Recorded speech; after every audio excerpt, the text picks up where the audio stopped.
Thank you, Laska Hirlock, and you're very welcome, Minister.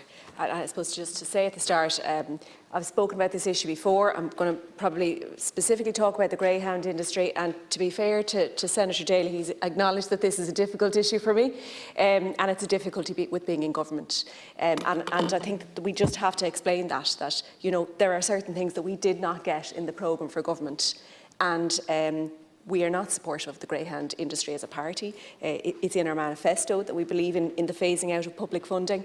And there are serious question marks over how the dogs are treated, quite apart from that whole aspect of whether it should be funded or shouldn't be funded.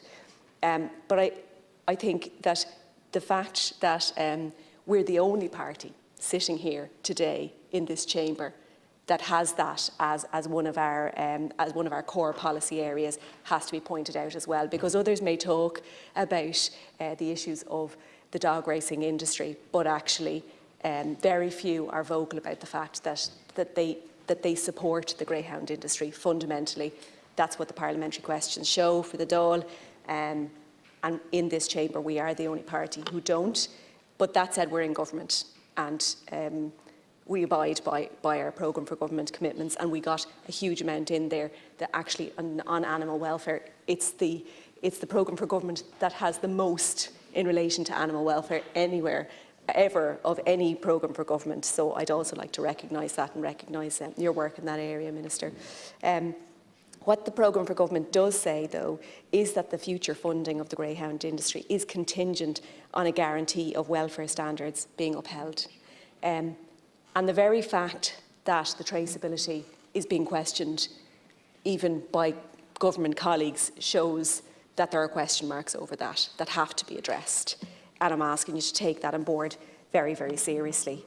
Now, you know, I've obviously been contacted by those in animal welfare circles who are concerned that the traceability system only kicks in when dogs turn 12 to 14 months.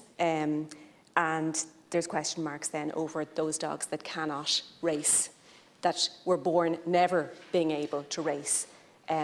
Where's the traceability for those animals? So those are a couple of questions that I'd have. I think that given where we are, given the kind of question marks there are over traceability, that it's a good time to talk about whether these industries should in fact be decoupled. There's also question marks, again, an awful lot of question marks, which isn't good to see, but there are question marks again over the gambling industry and how these two interact.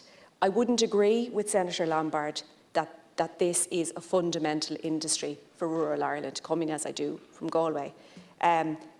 Again, there are claims that there are 5,000 jobs in the greyhound industry, but actually there's also, on the flip side, those saying that there's 125 jobs with 700 casual jobs, which really, realistically, makes a lot more sense, because it is an industry that isn't with us all of the time, and an awful lot of those that I know would be doing it after college in the evening, because it doesn't go on throughout the day, and that's in Galway, as I say.